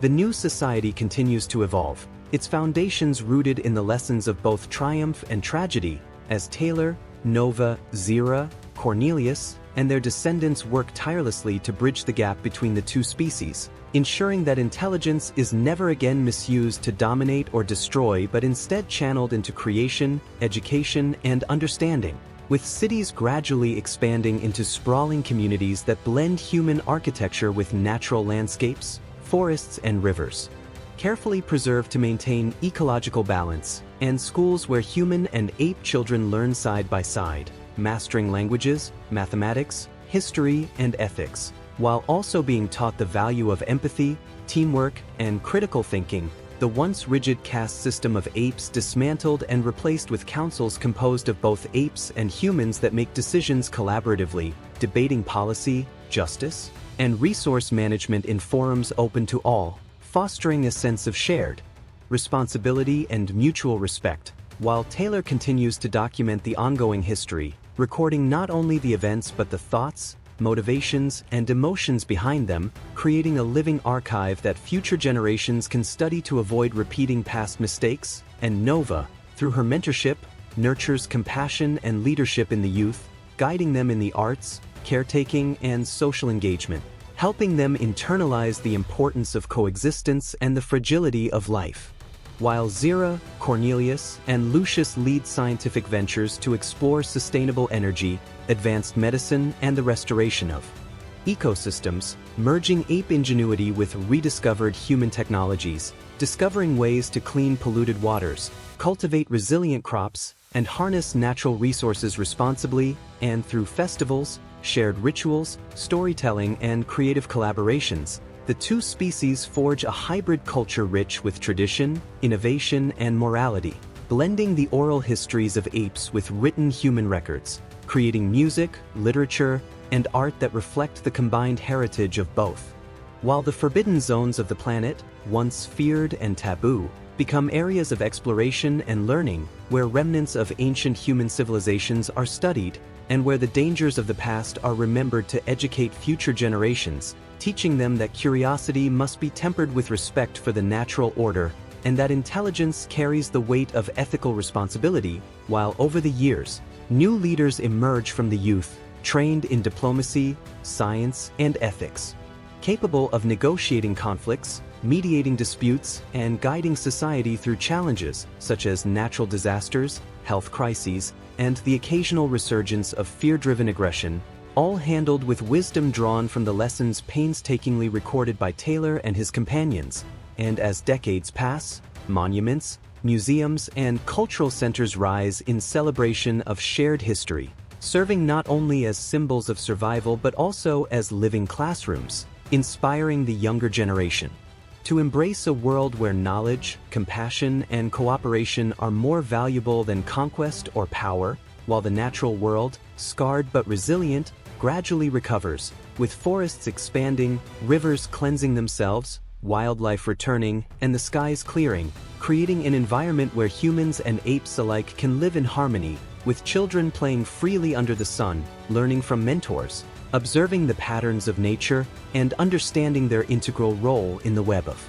life. And Taylor, now aged and reflective, walks among these thriving communities, witnessing the fruits of his tireless dedication, feeling the fulfillment of a life spent not in vengeance or survival alone, but in the careful, deliberate cultivation of wisdom, compassion, and resilience, knowing that the legacy of this reborn earth will endure far beyond his years, that the mistakes, sacrifices, and victories of the past have paved the way for a society defined not by fear, prejudice, or the abuse of power, but by mutual respect, shared knowledge, and the collective pursuit of a future where all sentient beings can flourish. And as the sun sets over this rejuvenated world, painting the sky with shades of gold, crimson, and violet, the laughter, voices, and songs of apes and humans alike mingle in the warm evening air, a living testament to the success of coexistence, the triumph of empathy over dominance, and the enduring hope that even in the aftermath of devastation, intelligence, guided by morality, courage, and compassion, can forge a civilization worthy of the lessons of the past. A civilization that not only survives but thrives, ensuring that Earth's story will continue not as a cautionary tale of destruction but as a radiant, inspiring chronicle of redemption, unity, and the boundless potential of shared wisdom, a world where every being, ape or human, contributes to the flourishing of life, the stewardship of knowledge, and the perpetuation of hope for generations. Yet unborn, so that the planet itself, once a place of ruin and despair, now shines as a beacon of resilience, collaboration, and the transformative power of understanding, forever carrying the imprint of those who endured, learned, and acted with foresight, proving that the future belongs to those who honor the past, embrace empathy, and dedicate themselves to the enduring principles of coexistence, integrity, and the relentless pursuit of a better world for all. The early years of this new civilization were fraught with challenges that tested the resolve and ingenuity of both humans and apes alike, as they struggled to rebuild not only their homes but also the trust and understanding between species that had been so violently disrupted in the past. Taylor and Cornelius spearheaded initiatives to integrate human technology with ape ingenuity, creating hybrid machines that could assist in agriculture, transportation, and communication, while simultaneously preserving the environment and minimizing destructive interference. And Zira, with her deep empathy and understanding of social dynamics, organized councils and forums where disputes could be resolved peacefully, fostering a culture where dialogue and compromise became the first tools of governance rather than violence. And Nova, observing the children of both species, took it upon herself to instill a sense of wonder, curiosity, and respect for life, teaching them that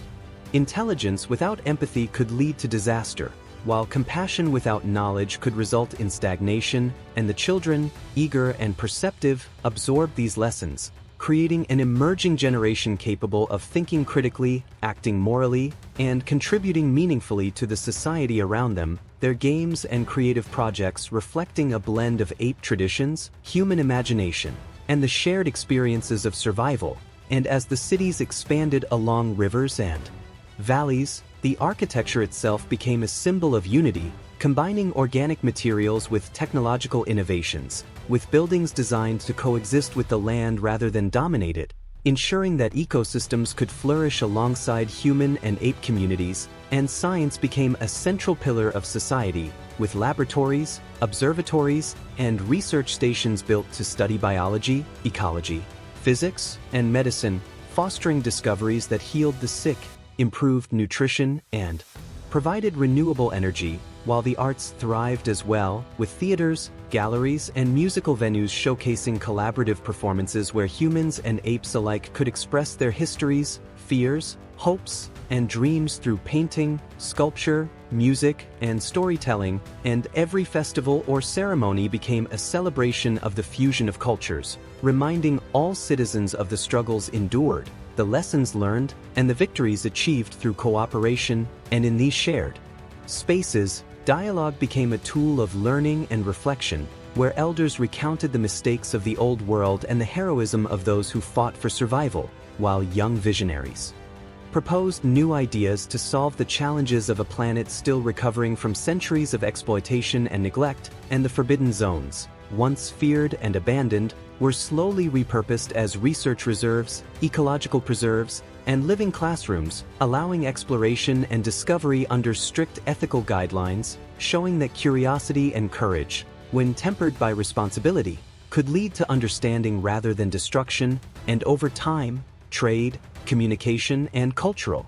exchange between distant human-ape settlements strengthened bonds, reduced isolation, and cultivated a planetary identity rooted in shared destiny, collective stewardship, and mutual respect. While the natural world, responding to careful protection, slowly regained its balance, forests expanded, rivers ran clearer, and wildlife returned, creating habitats that sustained all life forms, reminding citizens of the delicate equilibrium that must be maintained between intellect and instinct. And through it all, Taylor, now older but ever vigilant, documented each milestone, each innovation, and each moral choice in detailed chronicles intended to guide future generations, emphasizing that history was a living teacher whose lessons could not be ignored without risking the collapse of all progress. And as the sun rose each morning over the thriving communities, casting light upon verdant fields, bustling cities, and harmonious neighborhoods where humans and apes walked, worked, and learned together, there was a sense of accomplishment, of resilience, and of hope, a recognition that even the darkest chapters of the past had led to the creation of a society capable of sustaining itself with wisdom, empathy, and foresight. And as twilight fell and the stars emerged, reflections upon the achievements of the day reminded every inhabitant that the journey of civilization was ongoing, that mistakes would be made, that challenges would persist, but that a commitment to unity, education, and the ethical use of power ensured that the legacy of survival, cooperation, and enlightenment would endure, lighting the path toward a future where the lessons of Earth's troubled past remained a guidepost. The triumphs of shared humanity and evolved apes were celebrated, and the story of a planet once on the brink of annihilation had been transformed into a testament of hope, wisdom, and the unbreakable bonds formed between sentient beings striving together toward the preservation and flourishing of life on a world that had been reclaimed, nurtured, and reborn, a world where every sunrise promised opportunity, every dialogue carried the weight of learning, and every act of kindness, curiosity, or courage contributed to a civilization built on the foundations of respect, understanding, and enduring hope, ensuring that the planet, once a symbol of despair, had become an emblem of resilience, coexistence, and the boundless possibilities of a future forged by unity and guided by conscience. The seasons passed, and the once fragmented societies of humans and apes began to synchronize their rhythms, working together not just out of necessity but out of a growing understanding that the survival and prosperity of one depended on the welfare of all. Agricultural fields flourished as humans applied advanced cultivation techniques while apes contributed their knowledge of the land and local ecosystems, creating a synergy that maximized yield while preserving biodiversity. And in the cities, workshops buzzed with inventions that merged the ingenuity of ape craftsmanship with human technology, producing tools, machines, and devices that addressed daily life challenges in ways previously unimaginable, while scholars and thinkers established academies where the history of the planet was meticulously studied, debates flourished, and ethical frameworks were refined, providing guidance for the next generation of leaders, educators, and innovators, and cultural integration deepened as music, art, and literature became shared languages of expression, with symphonies composed jointly by humans and apes, murals depicting both species' histories adorning public spaces, and storytelling circles where myths, legends, and personal experiences were exchanged to teach, entertain, and inspire. And as children grew under this blended environment, they developed unprecedented cognitive and emotional dexterity, capable of understanding complex concepts while nurturing empathy and emotional intelligence, preparing them for the roles they would eventually assume in governance, science, diplomacy, and art. And the government itself evolved into a council representing diverse voices, balancing tradition with innovation, with Zira, Cornelius, Taylor, and Nova often advising the younger leaders, ensuring that decisions were informed by the wisdom of the past while embracing the potential of the future. And conflicts, though inevitable, were approached through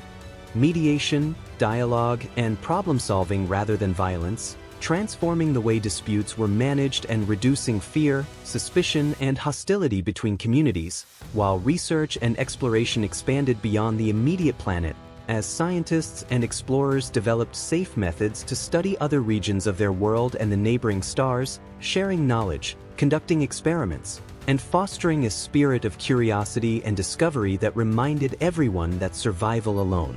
was insufficient without the pursuit of knowledge and understanding. And the environment, once on the brink of collapse, rebounded magnificently, rivers teeming with fish, forests growing lush and dense, and creatures once thought lost returning to their rightful habitats, while conservation became a sacred duty, taught in schools, celebrated in festivals, and embedded into everyday routines. creating a societal ethos where the preservation of life in all its forms was honored and prioritized. And as decades passed, the planet itself seemed to recognize the effort as natural disasters lessened in intensity and weather patterns stabilized, hinting at a delicate but recovering balance, a testament to the cooperation and foresight of its inhabitants. And in this context, Taylor, now a symbol of resilience and vision, chronicled the journey in detailed journals, capturing the nuances of diplomacy, discovery, personal sacrifice, and triumph, hoping that future generations would not only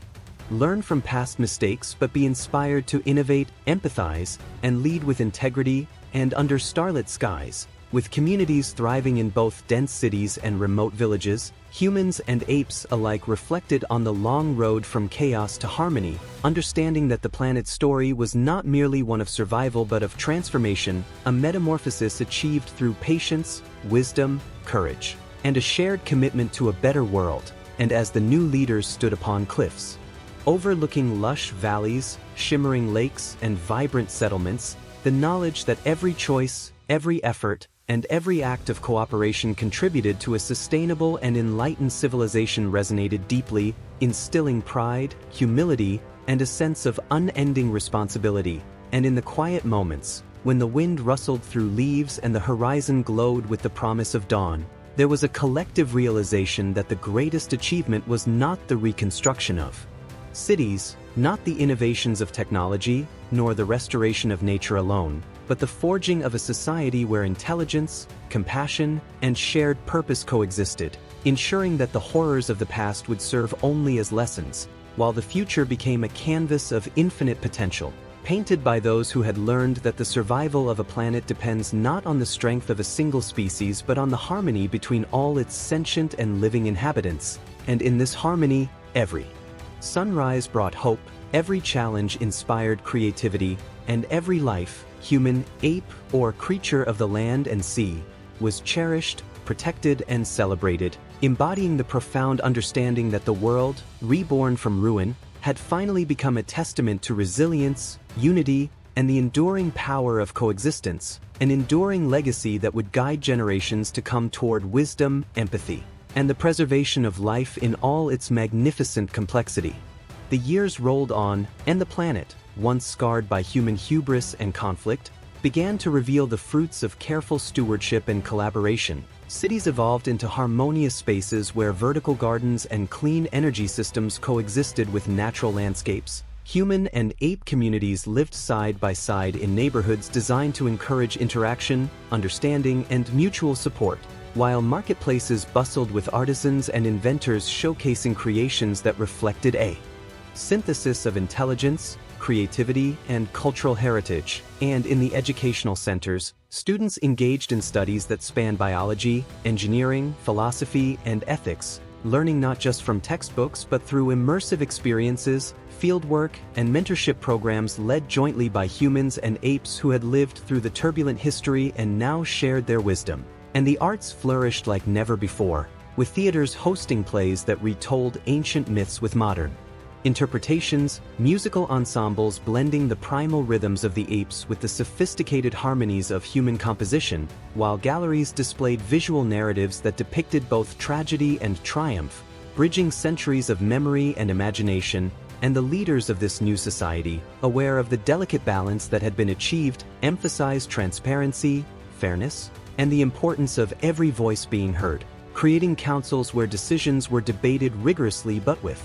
respect, and disputes were resolved through dialogue and compromise rather than coercion, instilling a culture of trust and accountability that was passed on to all members of the society, while explorers ventured to the far reaches of the planet, charting previously inaccessible regions, studying unique ecosystems, and documenting new species. Their findings shared openly to enhance the collective understanding and stewardship of the world, and technology advanced in service of sustainability.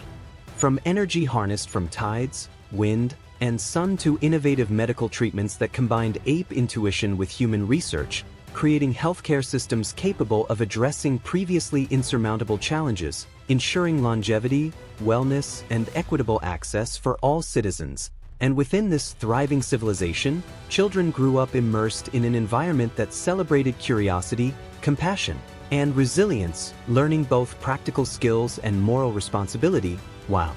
participating in community service, ecological preservation projects, and mentorship programs, fostering a generation that was inventive, empathetic, and courageous, prepared to face the uncertainties of the future with wisdom and creativity. And as the seasons cycled, natural landscapes healed, rivers teeming with life, forests thick and vibrant, skies clear and shimmering, while animals returned to habitats long abandoned, their presence a constant reminder of the interconnectedness of all living things, reinforcing the collective dedication to protection, respect, and coexistence. And amidst all of this, Taylor, Cornelius, Zira, Nova, and their contemporaries, now elder statespersons of wisdom and experience, documented the ongoing story of survival, discovery, and unity, crafting narratives that would inspire and instruct generations to come, ensuring that the mistakes, victories, and lessons of the past would remain guiding lights. And under star-strewn nights, communities would gather to share stories, celebrate achievements, and renew their commitment to the planet and one another, knowing that the enduring legacy of their efforts was not merely in infrastructure, technology, or even culture, but in the formation of a civilization that understood deeply the value of life, diversity, and the continuous interplay of cooperation, intelligence, and empathy. And as the first light of dawn illuminated the vast landscapes of thriving settlements, flourishing wilderness, and harmonious interaction, a profound truth emerged: that the redemption of a world once near ruin was not solely the result of individual heroism or isolated acts of bravery, but the cumulative effect of unwavering dedication, shared vision, and the recognition that true progress is measured by the well-being of all beings. And in this understanding, every sunrise became a symbol of hope, every challenge an opportunity to innovate, and every life, human, ape, or creature of land and sea, a testament to the power of coexistence, balance, and the enduring promise of a future crafted with wisdom, empathy, and boundless imagination. As centuries passed, the once fractured societies of humans and apes coalesced into a civilization defined by harmony, ingenuity, and reverence for the planet's delicate ecosystems, where sprawling cities were interwoven with lush green corridors and towering arboreal habitats, ensuring that no species lived disconnected from the rhythms of nature. And the education of every young human and ape emphasized not only mathematics, science, and literature, but also empathy, ethics, and environmental stewardship, cultivating minds capable of both brilliant innovation and profound moral reasoning, while communal spaces became arenas for dialogue, art, and cultural exchange, where the blending of ape intuition and human analytical skill created performances, inventions, and research that would have been inconceivable in a segregated world. And as explorers and scientists charted the newly accessible corners of the planet, from the deepest oceanic trenches to the vast deserts, dense rainforests, and high mountain ranges, they discovered species once thought extinct and ecosystems that had flourished unnoticed, sharing these findings in collaborative knowledge hubs that fostered both wonder and practical application. And in the fields of medicine and technology, apes contributed an innate understanding of biology and instinctual problem-solving, while humans applied precision, experimentation, and theory, producing cures, sustainable energy systems, and architectural marvels that respected and augmented the natural world rather than overwhelming it. And governance evolved to become deeply participatory, with councils composed of elected representatives from all species, ensuring that decisions reflected the needs and perspectives of every citizen, creating laws and social structures that were equitable, enforceable, and adaptable to unforeseen challenges, while leaders served more as facilitators and educators than rulers, guiding society through consensus, education, and example. And in moments of celebration, entire cities and forests alike became stages for art and music, with orchestras that fused ape vocalizations with human instruments, storytelling traditions that combined myth, history, and science, and communal rituals that reminded all members of their interdependence, reinforcing bonds of trust, loyalty, and shared purpose, while families, human, ape, or mixed, thrived in neighborhoods designed for safety, accessibility, and cultural exchange, where children were nurtured in the understanding that curiosity, compassion, and courage were as essential as any skill or knowledge, and the environment itself served as a teacher, with seasons marking cycles of growth and renewal, wildlife roaming freely yet harmoniously, and oceans, rivers, and forests maintained not as resources to be exploited but as vital partners in sustaining life. And in this complex and vibrant society, history was neither erased nor idealized. Monuments, museums, and archives preserved the memories of the old world's mistakes, wars, and hubris alongside the stories of survival, reconciliation, and triumph, ensuring that every citizen could learn from the past, while storytellers, philosophers, and historians continually interpreted these lessons, offering wisdom for both ordinary life and extraordinary challenges. And as the generations unfolded, heroes were celebrated not solely for acts of bravery or invention, but for fostering understanding, preserving life, and uniting communities across differences. And with every sunrise and every shared endeavor, the people and apes of this new earth demonstrated the enduring truth that true civilization is measured not by dominion, conquest, or technological might alone, but by the depth of empathy, the richness of collaboration, and the unwavering commitment to the flourishing of all life. And as twilight fell over mountains, rivers, and cities alike, the hum of life, laughter, song, conversation,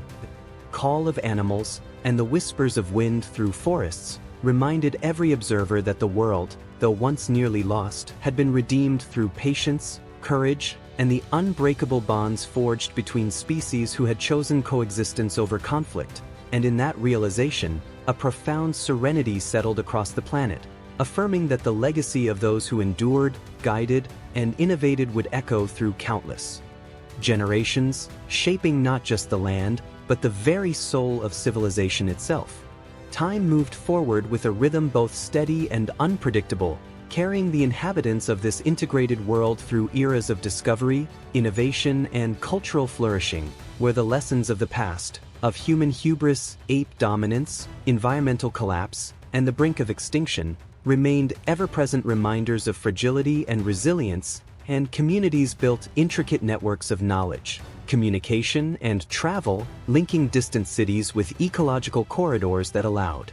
animals to roam safely, while humans and apes shared transportation systems powered entirely by renewable energy sources, innovations that arose from joint workshops and laboratories where intuition and reason combined seamlessly to solve complex problems, and education evolved into a lifelong pursuit for all, with institutions emphasizing experiential learning, ethical reasoning, and interspecies understanding, cultivating generations capable of addressing challenges with creativity and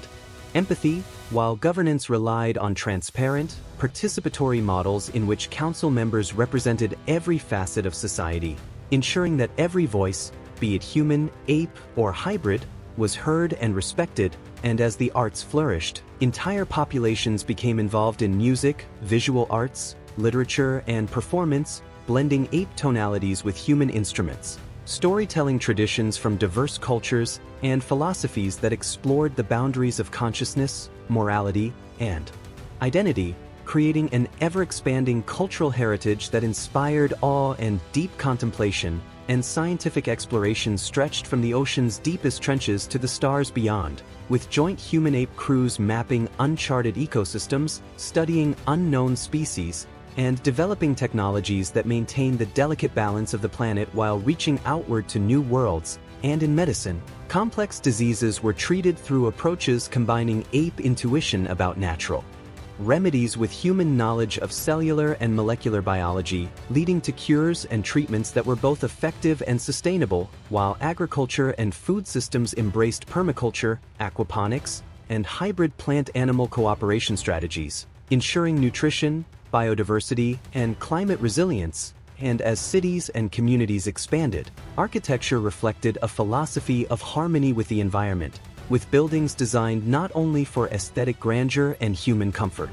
but also for ecological integration, energy efficiency, and the safety of wildlife, while public spaces became arenas of dialogue, reflection, and recreation, connecting citizens to nature and to each other, fostering empathy, creativity, and a sense of shared purpose. And though challenges arose, disease outbreaks, climate anomalies, disputes over resources, society relied on education, transparency, collaboration, and moral reasoning to resolve conflicts, reinforcing bonds of trust and collective responsibility. And in this world, history was preserved meticulously through immersive archives, monuments, and oral traditions that ensured lessons of past triumphs and failures guided future generations, while technological advances were applied ethically to enhance life rather than dominate or exploit, and communities celebrated milestones not simply for achievements of power, but for acts of compassion, innovation that served the many,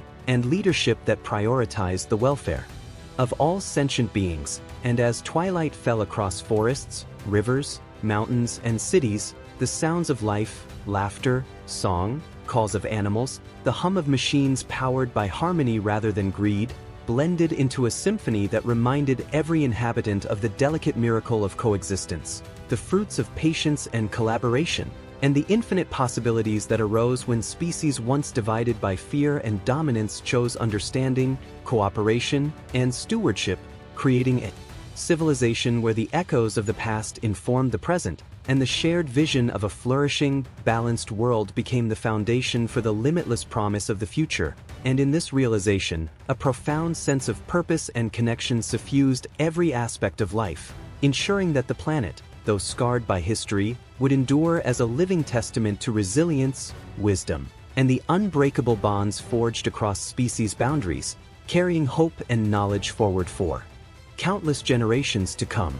The world, now a tapestry of interwoven lives and histories, had reached a profound equilibrium that was both fragile and enduring, where humans and apes no longer viewed each other as rivals but as collaborators, their societies entwined in ways that celebrated difference while fostering unity, and every settlement, from the grandest cityscapes to the smallest villages, reflected centuries of adaptation, resilience, and shared wisdom, as structures rose with natural materials, designed to coexist with the environment, channels of clean water and renewable energy flowing seamlessly alongside living forests and gardens teeming with biodiversity. And in these spaces, education was a lifelong, holistic pursuit, blending philosophy, science, art, and empathy, ensuring that each individual, be they human, ape, or hybrid, was empowered to think critically, act ethically, and contribute meaningfully. While the arts became the heartbeat of civilization, with music, storytelling, and performance not only entertaining but also preserving the collective memory of triumphs and failures, of wars fought and peace won, and of the innumerable small acts of kindness and courage that had defined generations. And beyond culture, scientific exploration pushed ever outward, with joint crews of humans and apes charting the ocean's deepest trenches, discovering unknown species, and developing technologies that enhanced life without exploiting it, while space exploration, fueled by shared ingenuity, carried their curiosity to distant worlds, seeking not dominion but understanding. And in medicine, every discovery was informed by the lessons of both species, blending traditional knowledge with cutting-edge techniques to heal bodies and minds alike, while agriculture and food systems had become models of sustainability, employing permaculture, aquaponics, and interspecies cooperation to nourish populations without depleting the planet, and governance had evolved into transparent, participatory councils that ensured every voice was heard, decisions were guided by ethics, and leadership was measured not by power but by the welfare of all. And as seasons turned and generations matured, conflicts that arose were resolved through dialogue, wisdom, and shared responsibility, reinforcing bonds of trust that spanned species lines, while history was honored through immersive archives, monuments, and oral traditions that preserved the lessons of past hubris, conflict, and reconciliation, ensuring that future generations would never forget the cost of division and the value of unity. And as the sun rose over oceans, mountains, forests, and cities, the planet thrummed with life, a living testament to resilience, cooperation, and hope, where the laughter of children mingled with the calls of wildlife, the hum of sustainable machines, and the quiet contemplation of those who sought knowledge. And in this moment, The inhabitants of Earth, bearing the scars of their ancestors' mistakes yet enriched by their hard-earned wisdom, understood that their survival and flourishing depended not on domination, conquest, or fear, but on empathy, stewardship, and the relentless pursuit of harmony. And as the stars emerged in the night sky, glimmering over a planet healed and vibrant, every being, human, ape, and creature alike, stood as a guardian of a shared world, a living promise that the lessons of the past would guide the present, and that hope, collaboration, and courage could forge a future where life in all its forms would not only endure but thrive, carrying forward the legacy of resilience, wisdom, and unity into a limitless tomorrow, a final testament to the power of understanding, empathy, and the unbreakable bonds that could transform a planet once scarred by conflict into a sanctuary of life, learning, and limitless possibility, where the echoes of history became the foundation for a civilization defined by compassion, innovation, and an enduring respect for the delicate balance that sustained all.